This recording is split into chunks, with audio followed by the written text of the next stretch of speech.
여러분과 가정과 교회를 축복합니다. 우리가 이 시간도 예배하는 하나님, 우리 중에 임재하시는 하나님, 만나주시는 하나님은 어떤 하나님이신가 하면 유일하신 참 신이 되시는 하나님이십니다.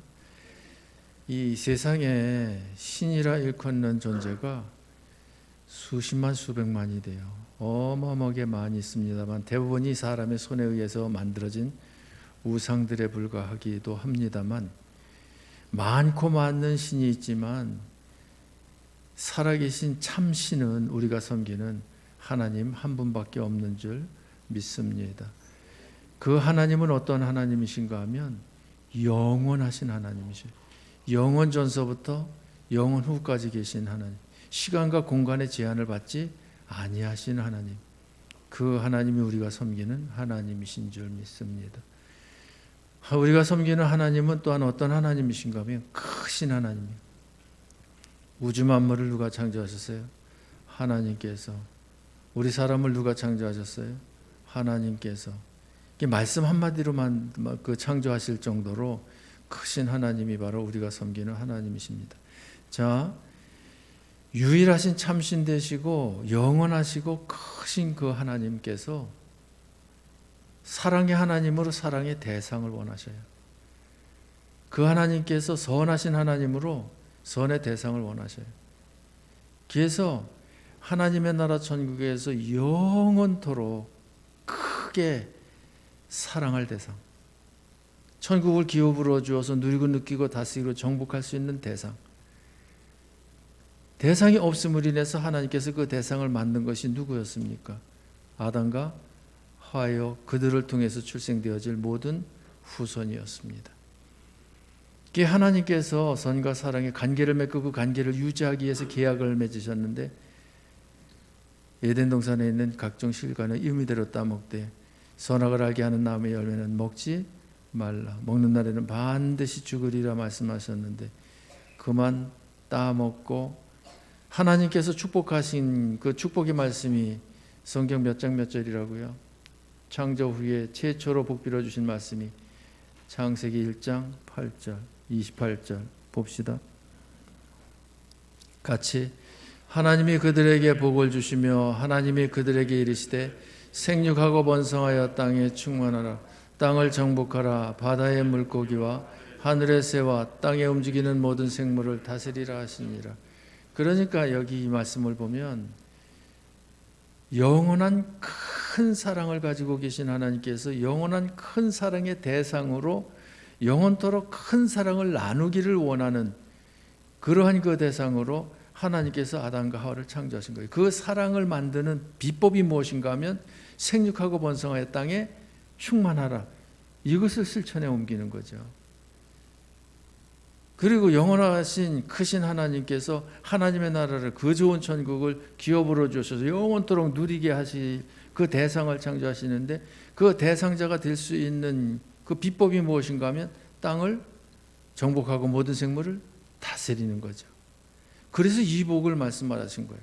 그런데 지난주에 말씀을 나눴다시피 마귀의 유혹에 넘어가 따먹지 말라고 하는 선악과를 먹고 타락하게 되었잖아요. 그래서 생육하고 번성하는데 무엇대로 생육하고 번성해? 하나님의 형상대로 생육하고 번성하는 것이 아니라 타락한 형상대로 생육하고 번성하여 땅에 가득함에 땅에 무엇이 가득해져요? 죄악이 가득해져. 하나님께서 사람 지으심을 한탄하셔요. 근심하셔. 그리고는 결정하셔요. 지면에서 쓸어버리리라. 그래가지고 사람과 짐승들을 지면에서 쓸어버린 것이 노아 홍수 심판이잖아요. 지금부터 말씀드리는 것을 큰 그림으로 여러분들이 이미지를 그려 보시면 이해가 잘 될 겁니다. 자, 그런데 하나님께서 창세기 1장 28절의 축복의 끈을 끊어버리지 않으셨어요. 끈을 놓아버리지 않으셨어요. 그 끈을 이어가게 하시는 역사를 이루시는데, 어떻게 역사를 이루시는가 하면 하나님께서 이와 같이 물로 심판하실 때에 노아의 8 식구는 남겨둡니다. 남겨둔 데는 그만한 이유가 있는데 창세기 6장 8, 9, 10절 보십시다. 8절 같이 그러나 노아는 여호와께 은혜를 입었더라. 무엇을 입었기 때문에? 은혜를 입었기 때문에. 그러면 은혜를 어떻게 해서 입게 되었는가? 9절 같이 이것이 노아의 조건이라. 노아는 의인이요 당대의 완전한 자라. 그는 하나님과 동행하였으며 노아에게 세 가지 특징이 있었어요. 노아가 첫째 어떤 사람이었고 의인이었고 또 두 번째는 완전한 자였고 세 번째는 하나님과 동행하는 자였습니다. 그에게 세 아들이 있었는데 6장 10절 세 아들을 낳았으니 셈과 함과 야벳이라.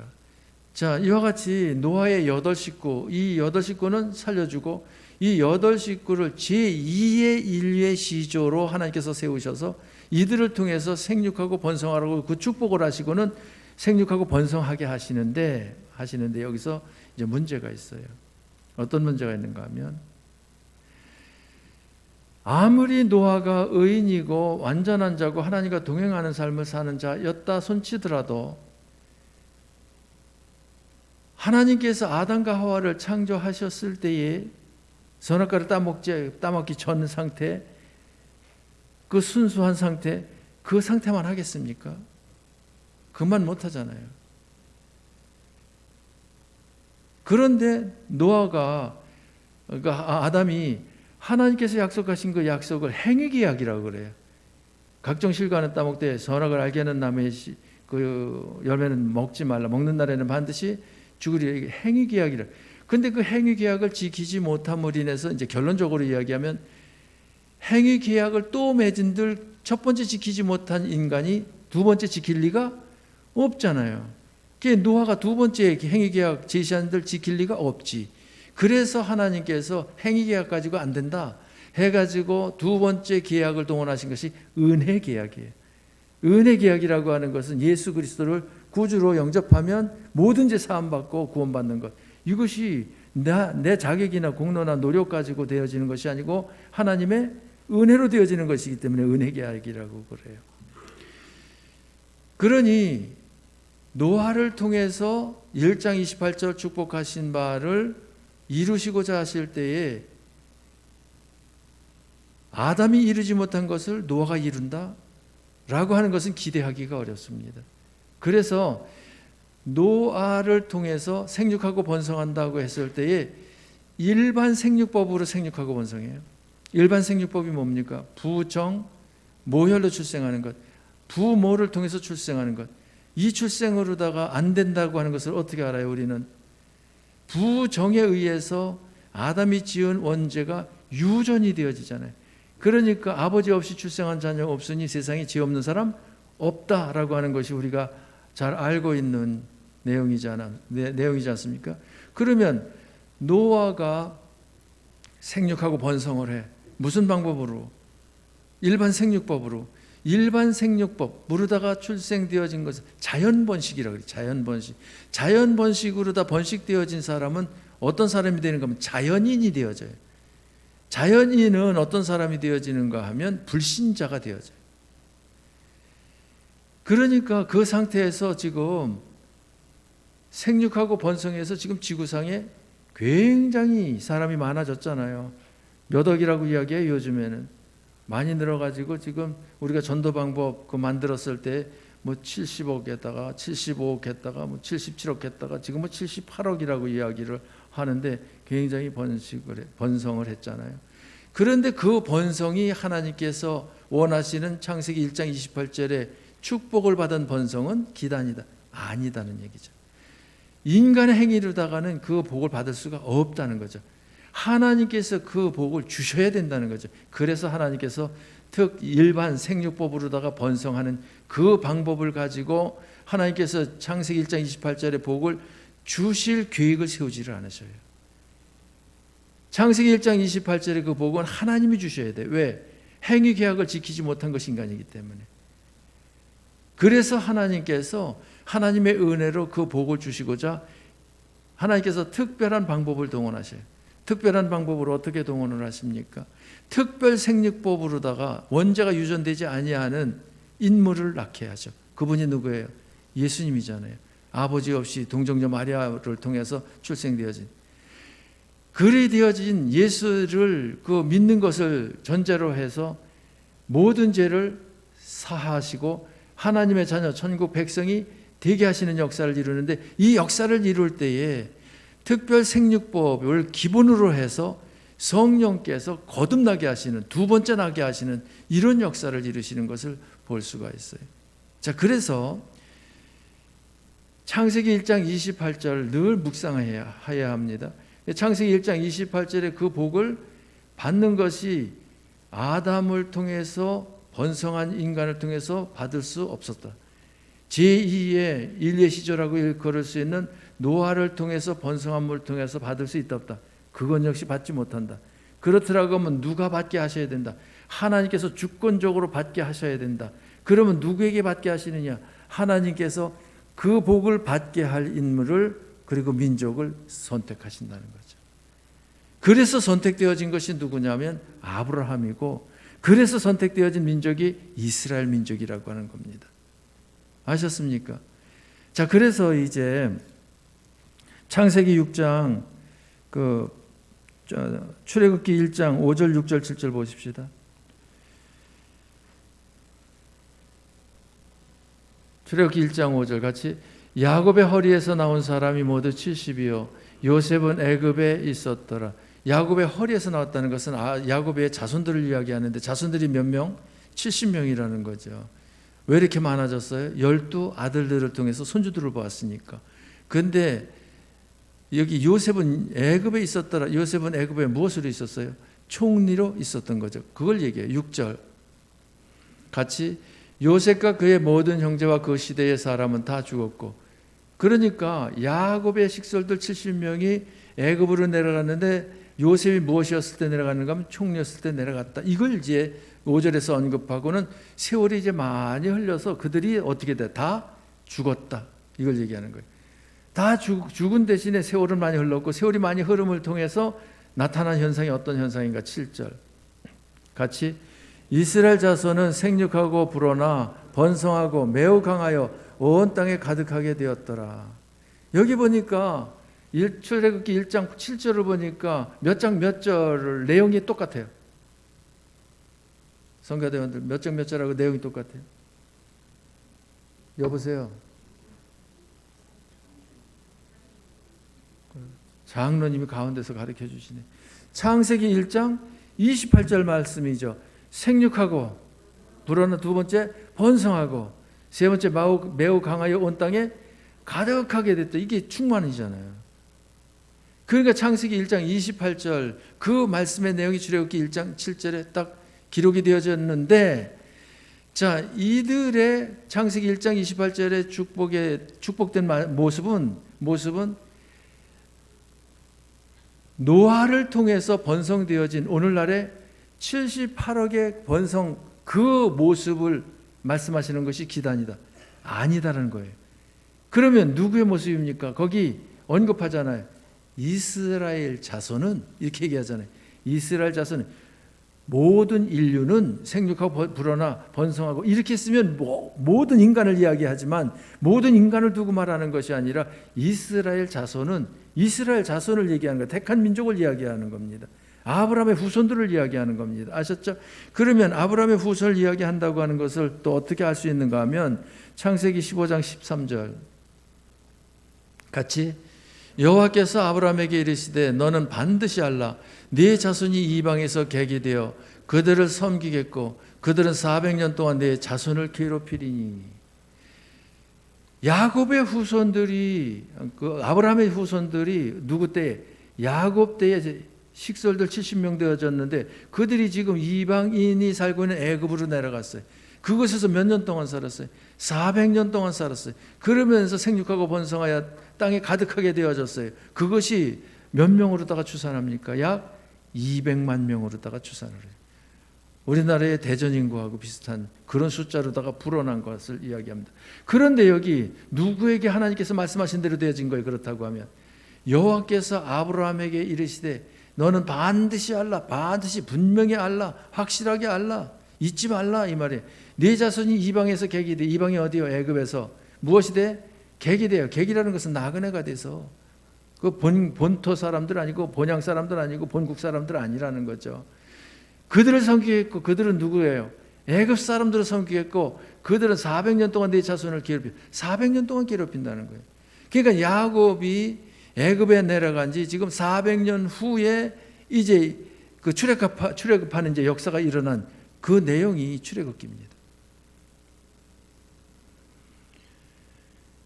자, 그러니까 이 출애굽기를 보면서 우리가 두 그림으로다가 나눠서 생각을 해야 합니다. 하나는 하나님께 선택받지 못한 백성들, 큰 무리를 볼 수 있고, 또 하나는 하나님께 선택받은 무리들, 또 큰 무리들을 볼 수 있는데, 그 선택받지 못한 무리하고 선택받은 무리하고 비교를 하면 선택받은 무리가 사뭇 적죠. 이스라엘은 소수민족이에요.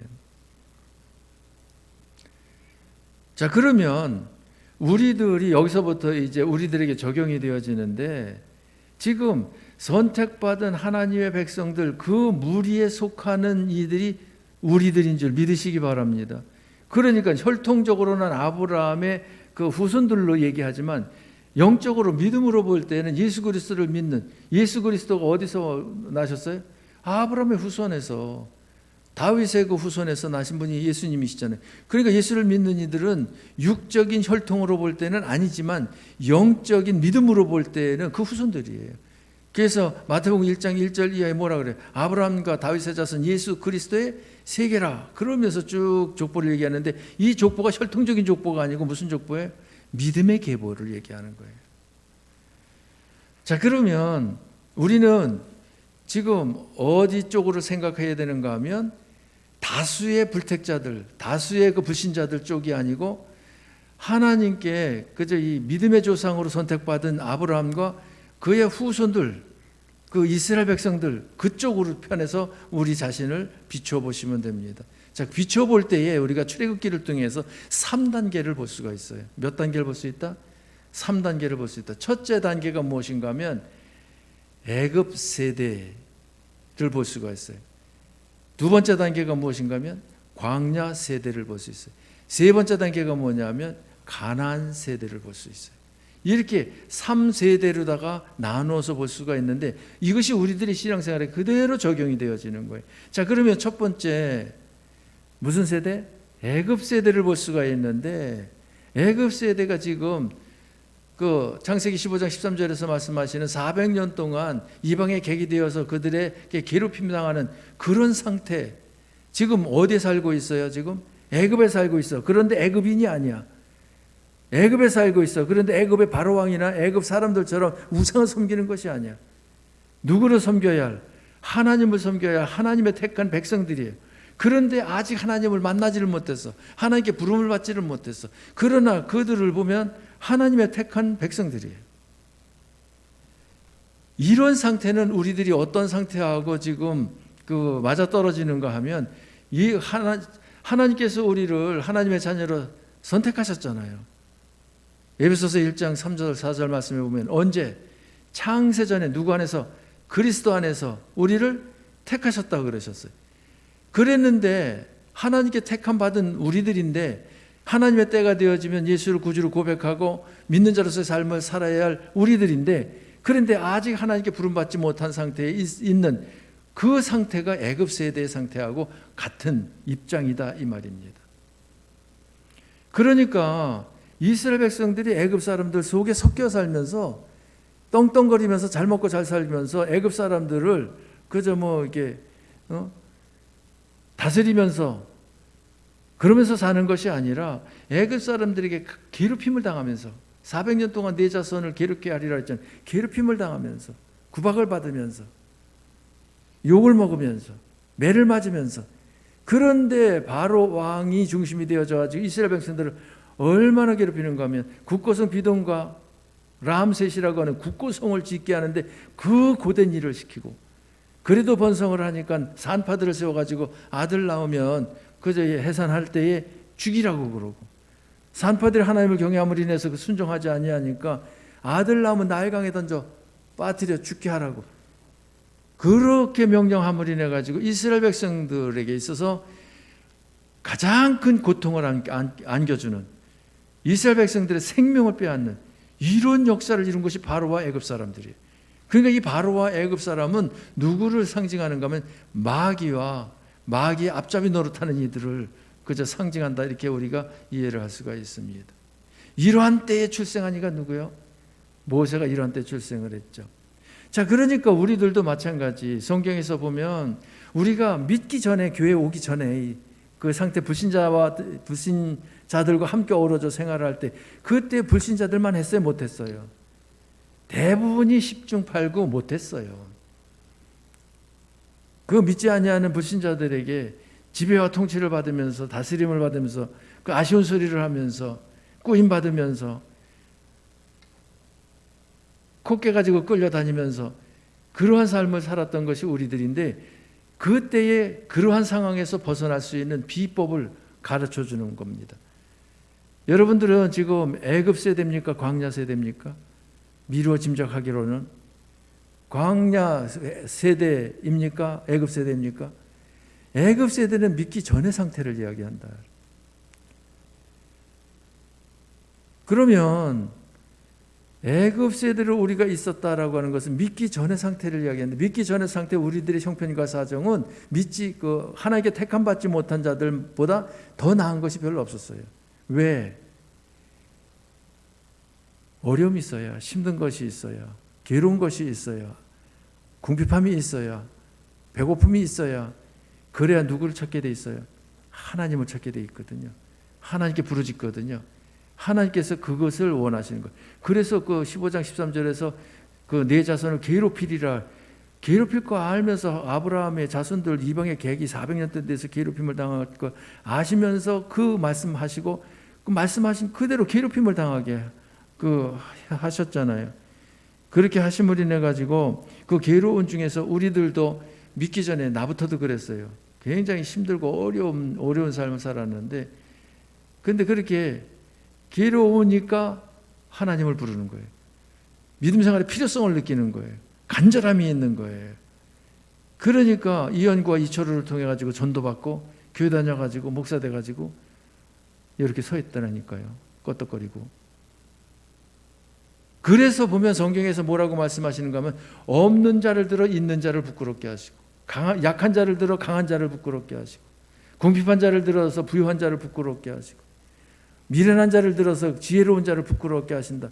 그러니까 육신적으로, 세상적으로다가 좋은 조건을 가지고 있는 이들만 못한 우리들을 하나님께서 부르셔서 하나님의 자녀 되게 하시고, 그들보다 더 큰 은혜, 더 큰 복을 받도록 역사하심으로 하나님이 얼마나 좋으신 하나님인가 하는 것을 알려준다, 이 말이에요.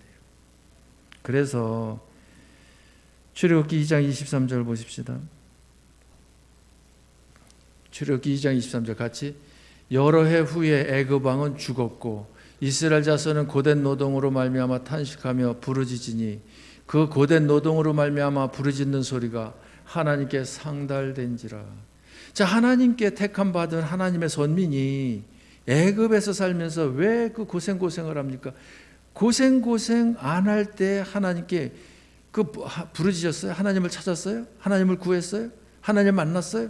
아니거든요. 요셉이 총리로서 그 후광을 덧입고 살 때에 호의호식하면서 하나님 외면하고 살았어요. 하나님 없이 살았어요.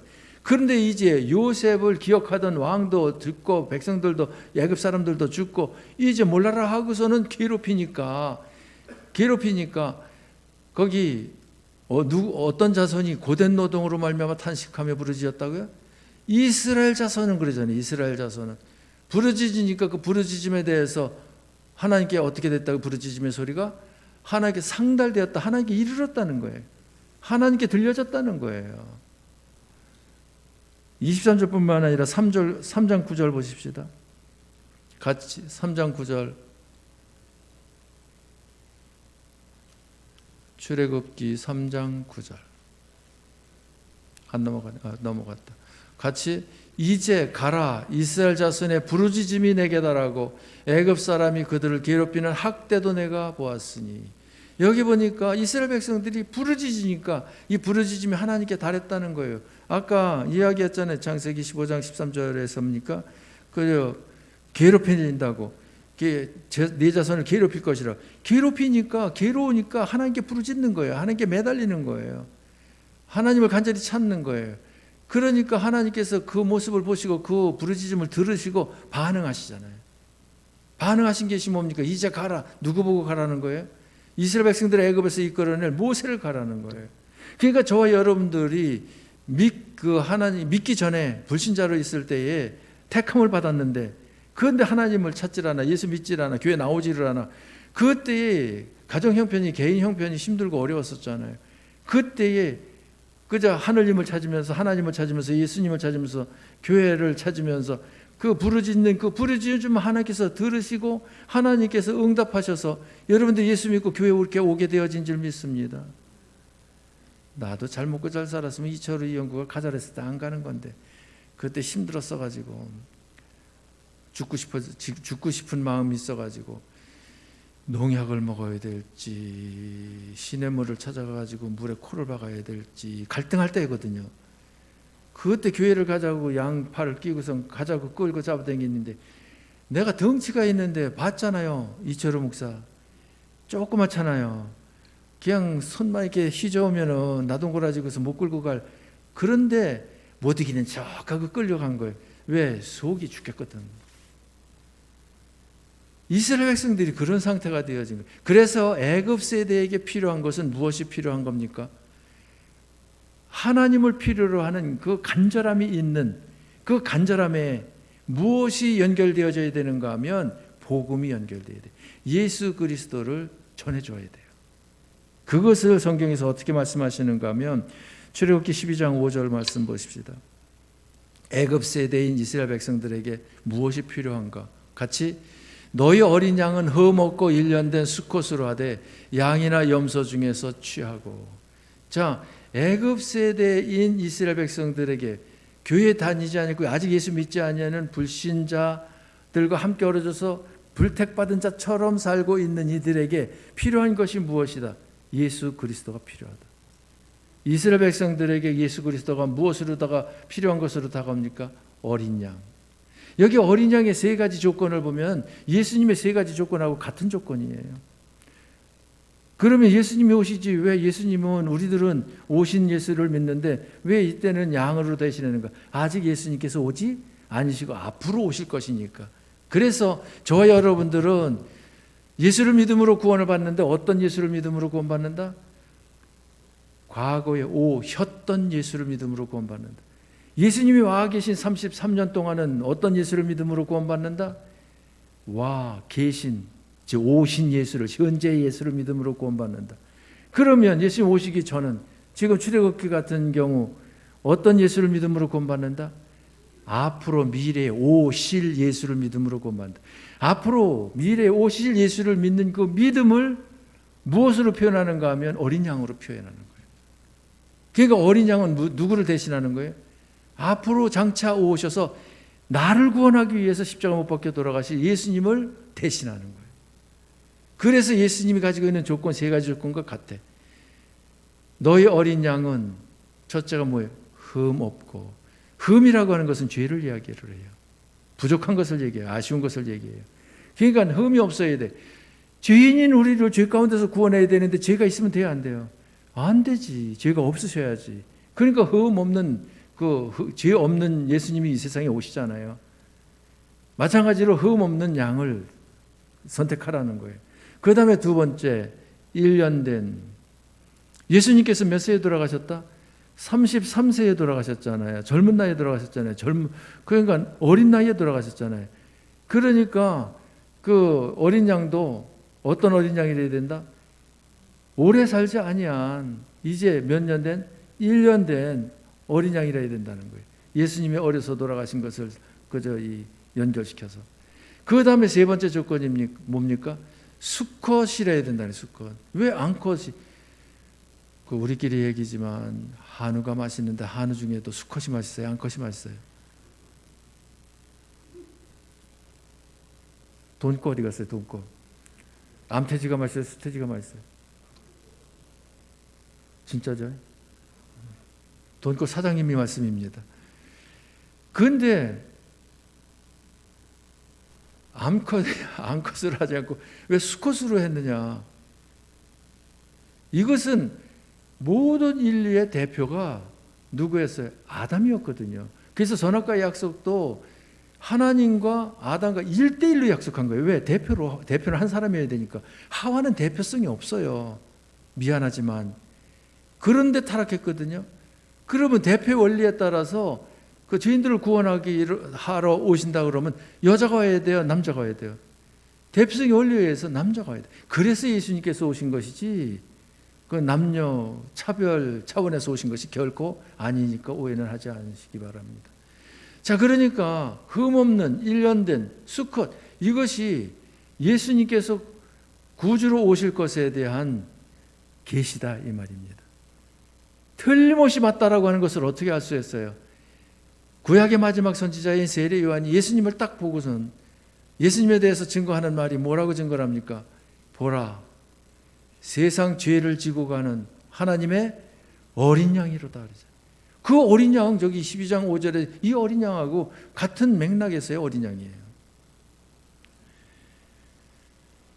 자, 그러니까 애굽 세대에서 필요한 것이 무엇인가 하면 어린 양 대신 예수를 믿어 구원의 반열에 서는 것, 이것이 필요한데 그래서 그 출애굽기 12장 5절에서 이 어린 양을 얘기했는데 또 하나 필요한 것이 있어요. 고린도전서 10장 2절 말씀 보면 고린도전서 10장 2절 같이 모세에게 속하여 다 구름과 바다에서 세례를 받고. 자, 이스라엘 백성들이 어디서 나왔어요?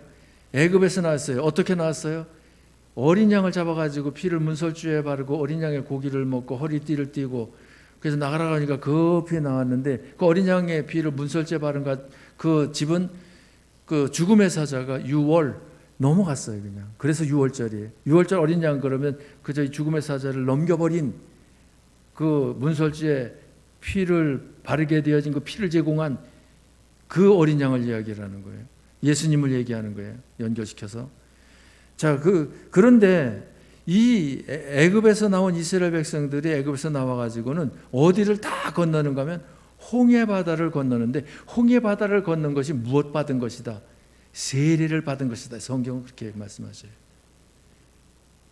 그러면 저와 여러분들은 약식 세례를 받잖아요. 지난번에 그 세례, 그 유아 세례 한 아이하고 그 성인 세례 두 사람 받았잖아요. 그 약식 세례 가지고 물을 찌워가지고 머리에다가 얹고, 머리가 대표적인 기간 그 지체니까 기간이니까 거기다가 손을 얹고 기도를 하물이내 가지고 이렇게 하는데 그 실감 나는 것은 침례교회에서 물속에 코 붙잡고서는 쏙 들어갔다 나오는 게 실감은 더 나요.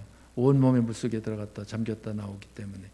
그러나 그저 의식이 중요한 것이 아니라 내용이 더 중요하기 때문에 장로교에서는 약식 세례를 합니다만은, 그런데 이스라엘 백성들은 그저 홍해 바다 속을 지나간 거예요. 그것을 성경에서 무엇을 받고? 세례를 받았다 이렇게 말을. 우리들이 정작 받아야 할 세례는 무슨 세례? 성령 세례. 성령 세례 받았다고 하는 저 증표로 받는 세례가 물 세례. 자, 그러니까 애굽 세대에게 꼭 절대적으로 필요한 것은 무엇과 무엇이다? 예수를 믿고 모든 죄 씻음 받는 것이다. 이것을 가르쳐 주는 거예요. 자, 그러면은 무슨 세대로다가 이제 건너갑니까? 광야 세대가 돼. 자, 두 번째 광야 세대에 대해서 살펴보도록 합니다. 오늘 시간 관계상 세 번째 가나안 세대에 대해서는 다음에 신명기 이야기할 때 이야기해야 될 것 같습니다. 자, 광야 세대. 그 광야 세대는 애굽에서 살던 이스라엘 백성들이 유월절을 통해서 그 홍해 바다를 건너 이제 가나안 땅을 향해 가지고 광야로 이제 진입한 겁니다. 그래서 이제 광야에서 이제 하나님께서 인도하시는데 어떻게 인도하신다고 말씀을 하시는가 하면 성경 보십시다. 출애굽기 16장 12절. 같이 내가 이스라엘 자손의 원망함을 들었노라. 그들에게 말하여 이르기를 너희가 해질 때에는 고기를 먹고 아침에는 떡으로 배부르리니 내가 여호와 너희의 하나님인 줄 알리라 하라 하시니라.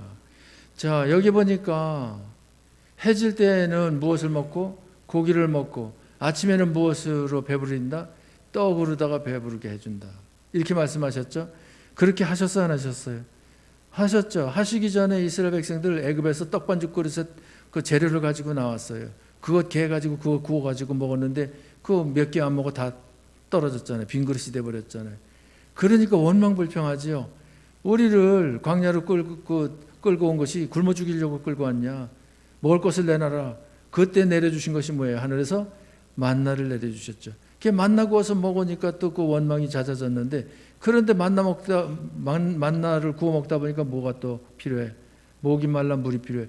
목말라 죽겠다, 물 달라. 목말라 죽게 하려고 데리고 왔느냐? 또 원망을 하니까 반석에서 또 물을 내주셔. 그래가지고 또 물을 먹죠. 그런데 또 고기가 먹고 싶어. 만나 같은 그 과자만 먹는 것보다. 그러니까는 고기 먹고 싶다고 또 원망불평해. 그래서 미추라기 동원해가지고 또 먹게 해주시잖아요. 그런데 낮이 되어지니까 햇살에 뜨겁다고 아우성을 쳐. 그러니까 구름 기둥으로다가 그 그림자를 지워가지고서는 시원하게 해주잖아요. 밤이 되니까 춥다고 그러니까 또 불기둥으로다가 따뜻하게 보온해 주죠. 하나님께서 낮에는 구름 기둥으로, 밤에는 불 기둥으로 다 인도를 하시면서, 아침에는 떡으로, 저녁에는 고기를 먹여주시면서 인도하고 이끌어가는데, 하나님께서 인도하고 이끌어가는 것을 하나님 중심에서 하나님께서 원하시는 대로 하나님의 방법으로 하시옵소서 따르겠습니다 입니까? 아니면 애굽에서 나온 이 애굽에서 뼈가 굵은 애굽화되어진 애굽인의 성품을 닮은 이 백성들이 자기 중심으로 자기 방법으로 자기가 원하는 대로다가 해달고 요구를 합니까? 전자예요, 후자예요? 후자인 거예요, 후자. 그러니까 사사건건 원망하고 불평하는데, 하나님께서 그 훈련을 하시는 거예요. 너희들 애굽에서 살면서 가졌던 애굽성은 뽑아버려야 돼. 그것은 불신앙이야. 그것은 그 이방인 그 왕이나 백성들에게 지배받았을 때 순종했던 순종이지, 나한테 순종했던 그 순종성이 아니야. 그 성향 가지고는 애굽에서 종로로 타는 데는 필요할지 몰라도 내가 영원토록 함께하면서 부귀영화 누리게 할 천국을 기업으로 받아 누릴 그 성품은 아니야. 그러니까 그 상품을 뽑아버리고 내가 하자고 하는 대로 함으로 인해서 나의 성품을 덧입어야 돼. 그것을 말씀하시는 거예요. 그래서 출애굽기 13장 21절도 보십시다. 같이 여호와께서 그들 앞에서 가시며 낮에는 구름 기둥으로 그들의 길을 인도하시고 밤에는 불 기둥으로 그들에게 비추사 낮이나 밤이나 진행하게 하시니. 자, 하나님께서 어디서 가셔요? 중간에서 가셔요? 뒤에서 가셔요? 앞에서 가셔요? 그들 앞에서 가시면 하나님께서 앞장서서 가시는 거예요. 그러니까 하나님을 따라가야지, 백성들을 하나님이 따라가는 것은 아니다. 우리가 신앙생활 때 지금 광야 생활하는 겁니다. 우리가 신앙생활할 때에 하나님께서 앞서가시면서 따라오라고 하는 그 방법을, 비법을 성경을 통해서 가르쳐 주시면 아멘 아멘 하고, 내가 싫어도 하나님이 좋으시다고 하면, 내가 생각할 때 이해가 안 된다 하더라도 하나님께서 기뻐하신다고 하면, 내 목적하고 영 딴판의 목적이다고 그래도 하나님의 목적이라고 하면 그 하나님 편을 쫓아야 그래 신앙생활 잘하는 거지. 나 중심에서 내 입장 고수하면서 내 그 방법 동원하면서 내 목적 붙잡은 손 놓지 아니하고 산다고 하는 것은 신앙생활을 잘못하고 있는 거예요. 그런 신앙생활이라고 하는 것은 어떤 모습인가 하면 골로새서 3장, 눈이 침침해서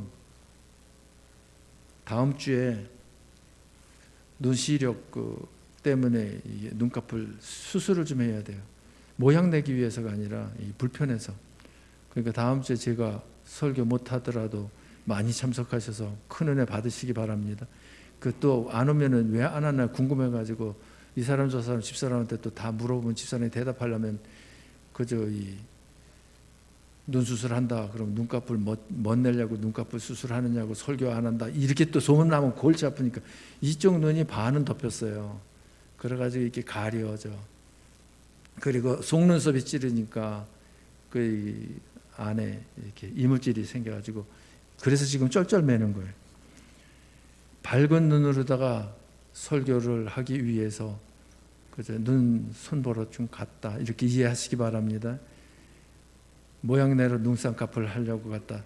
목사가 다 늙어가지고 주책이다 그러지 말고 나 주책 부리고 싶지 않으니까. 자, 골로새서 3장 몇 절? 9절 보십시다. 9절과 10절. 9절 같이 너희가 서로 거짓말을 하지 말라. 옛사람과 그 행위를 벗어버리고 10절 새 사람을 입었으니 이는 자기를 창조하신 이의 형상을 따라 지식에까지 새롭게 하심을 입은 자니라. 여기 보면 두 사람을 이야기를 해요. 무슨 사람과 무슨 사람? 옛사람과 새 사람을 이야기를 합니다. 옛사람은 거짓말을 하지 말라. 옛사람과 그 행위를 벗어버리라. 벗어버려야 할 사람이 옛사람이에요.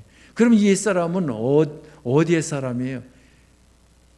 애굽 세대의 사람이에요. 애굽에서 살았던 사람. 우리로 이야기하면 예수 믿기 전에, 교회 생활하기 전에 불신자로 생활했던 그 성품, 그 생활 양식, 그 생활의 방법, 그 생활의 목적, 그것을 어떻게 하라는 거예요? 벗어버리라는 거예요. 그것은 그것 가지고 살면 된다 안 된다? 안 된다는 거예요. 그리고는 우리는 무엇을 입으라?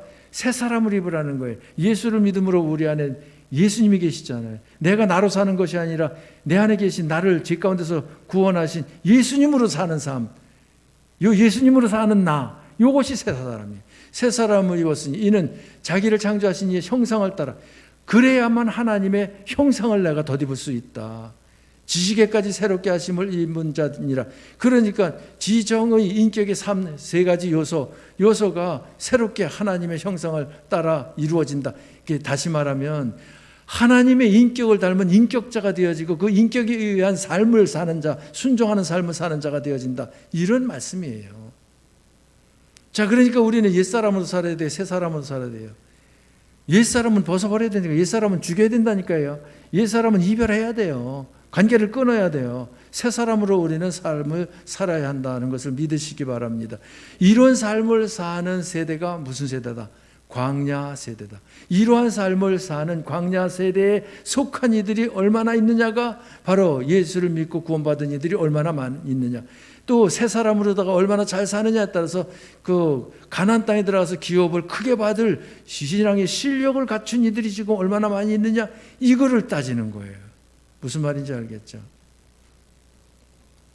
민수기 32장 11절 보십시다. 민수기 32장 11절 같이 애굽에서 나온 자들이 20세 이상으로는 한 사람도 내가 아브라함과 이삭과 야곱에게 맹세한 땅을 결코 보지 못하리니 이는 그들이 나를 온전히 따르지 아니하였음이니라. 누구만 가나안 땅에 들어갈 수 있다. 20세 이하만 가나안 땅에 들어갈 수 있다. 20세 이상 된 사람들은 못 들어간다. 그러면 여기서 이제 교리적인 문제도 있어서 나중에 자세히 이야기를 해야 되겠지만은 가나안 세대가 되기 위해서는 무엇 하면은 기본적으로는 들어가는가 하면 예수를 믿으면 기본적으로는 들어가요. 예수 믿고 죄 지었는데 천국 가요 못 가요? 저런 배짱 가지고 살면 돼요 안 돼요?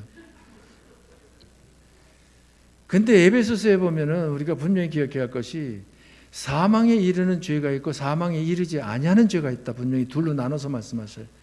사망에 이르지 아니하는 죄는 예수를 구주로 영접해 예수를 믿음으로 인해서 과거의 죄, 현재의 죄, 미래의 죄, 일생의 죄를 용서받은 자. 그래서 예수님 재림하셨다 그러면 심판대 앞에 서서 공심판을 받는데 지옥 가는 심판 안 받을 성도. 이런 성도들은 죄를 지어도 그 죄가 사망에 이르는 죄가 아니라 용서받은 죄, 사망에 이르지 아니하는 죄를 짓는 거예요. 무슨 말인지 알겠죠? 그런데 예수를 믿지 아니하는 이들은 자기가 지은 죄를 자기가 책임져야 돼. 그래서 그들이 죄를 지으면 사망에 이르는 죄예요. 그렇다고 해가지고 예수를 믿으면 천국 다 가느냐? 천국 가요 못 가요? 천국 가는데 그러면 예수 믿는 성도가 죄 지으면 안 되는 이유가 어디 있느냐? 심판엔 두 종류가 있다 그랬잖아요. 지옥 가는 심판, 공심판이 있고 천국 가기는 가는데 천국을 기업으로 크게 받느냐 적게 받느냐, 상급이 크냐 적으냐, 이거 사심판이 있다라고 하는 것을 말씀드리잖아요. 그러니까 무엇 하는데 걸려요? 사심판 받는데 믿음의 실력을 쌓지 않냐면 그러면 천국에 가가지고 심판대 앞에 서서 책망 듣는다라고 하는 사실입니다. 그러니까 여기서 20세 이하냐 이상이냐 이것을 기준하는 것은 20세 미만은 나름 아직 어리고 자라는 중에 있기 때문에 그저 하나님을 순종해야 된다, 경외해야 된다, 하나님께서 원하는 뜻대로 살아드려야 된다라고 하면 아멘 아멘 하는 게 있는데 20세 이상 되어지면 그러면 세상 때 잔뜩 묻어가지고 머리 컸다고 말을 안 듣는다 이 말이에요. 그래서 나도 목회를 지금 40년 해오지만 39년째 하지만 전도는 어렸을 때 해야 돼요. 나이 많아서 해야 돼요. 어렸을 때 해야 돼요. 우리가 다음 세대가 참 중요한데 코로나 이놈 때문에 다음 세대가 지금 예배를 제대로 못 드리는 게 이게 간국교회에 어마어마한 충격이에요. 어려서 그 교회에 오면서 예배 드리면서 말씀으로 다 양육되어져야 되는데 그냥 커버리면 세상 죄악에 나게 물들어져 버려가지고 그들이 하나님을 공경하지 못하게 된다니까요. 그래서 성경에서는 20세를 전후로 해가지고 그것을 기준으로 다 삼아서 말씀을 하시는데 무엇을 의미하는가 하면 가나안 세대가 되려면 우리가 원하는 바 우리들의 성품이 어떻게 되어야 된다. 하늘에 계신 아버지 온전하심처럼 너희도 온전하라고 말씀하시는 대로 그 온전함을 궁극적인 목표로다가 삼고 그리 사는 자가 되어야 된다는 것을 말씀하십니다. 아무튼 가나안 세대에 대해서는 다음에 그 신명기 이야기할 때 다시 말씀드리도록 하고 아무튼 지금 현재 저와 여러분들은 무슨 세대의 삶을 살고 있어요? 광야 세대의 삶을 살고 있는데 정리를 하면 애굽 세대에게 필요한 것은 믿음으로 구원받는 은혜가 필요하고요. 광야 세대에게 필요한 것은 말씀 순종을 통해서 신앙의 실력을 쌓는 게 중요하고요. 그 가나안 세대에 있어서는 천국에 소망을 두고 천국을 바라보는 것이 중요합니다. 자, 애굽 세대에게 필요한 것이 무엇인가 하는 것을 어느 성경에서 잘 가르쳐 주는 건 레위기에서 잘 가르쳐 주셔요. 6월절 어린 양에 대한 구속의 그 제사에 대해서. 그리고 광야 세대에 하나님을 순종하는 그 순종하는 광야 세대에 속한 백성들이 얼마나 되느냐, 얼만큼 실력을 쌓느냐, 그것을 보여주는 게 민수기에서 자세히 보여줘요. 그리고 천국에 대해서 보여주는 그 가나안 세대에 대해서 그 가르쳐 주는 것은 어느 성경에서 가르쳐 주는 신명기에서 가르쳐 주죠. 그래서 앞으로 레위기, 민수기, 신명기 이것을 소개를 하면 애굽 세대, 광야 세대, 가나안 세대 이 세대에서 어떻게 신앙생활을 해야 될지 선명하게 보여져요. 오늘 그 하나님께서 유일하신 참신이시고 크시고 영원하신 분으로 사랑의 대상 또 무슨 대상? 선의 대상으로다 이게 삼으셨기에 창세기 1장 28절 축복하신 그 축복을 우리가 받는 자 됨이 어떻게 되어졌는지 그 과정을 이렇게 말씀드렸는데 그것이 여러분의 마음에 그림으로다 이렇게 큰 그림으로다 그려졌기를 원합니다. 그래야 다음에 이제 설교할 때 이어서 이해가 잘 되어집니다.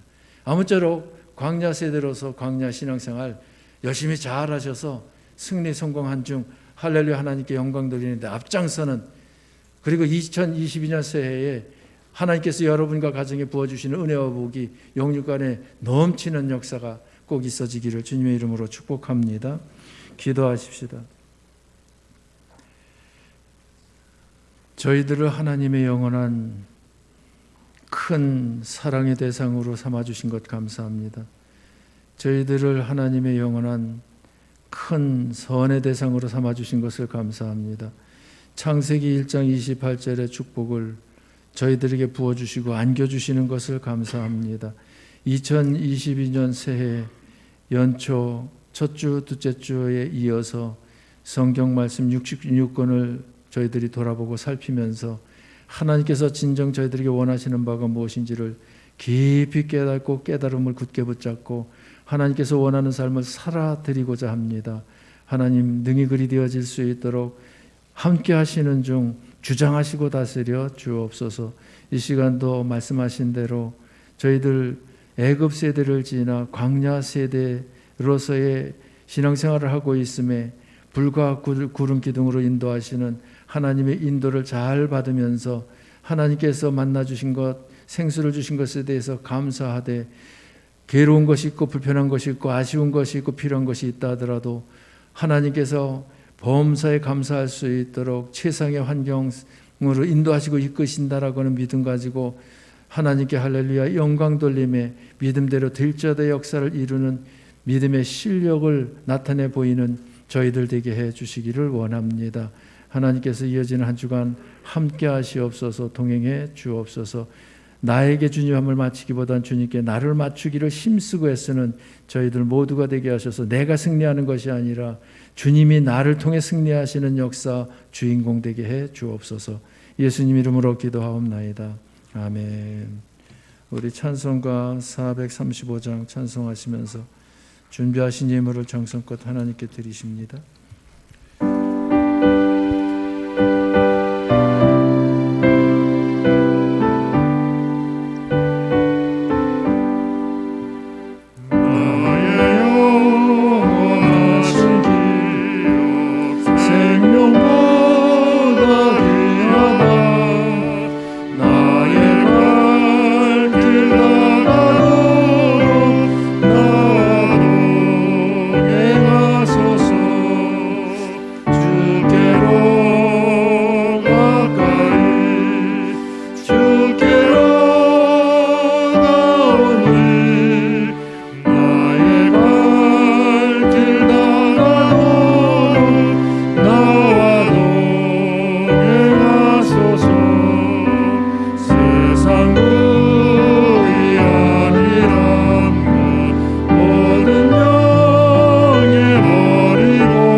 기도드립니다.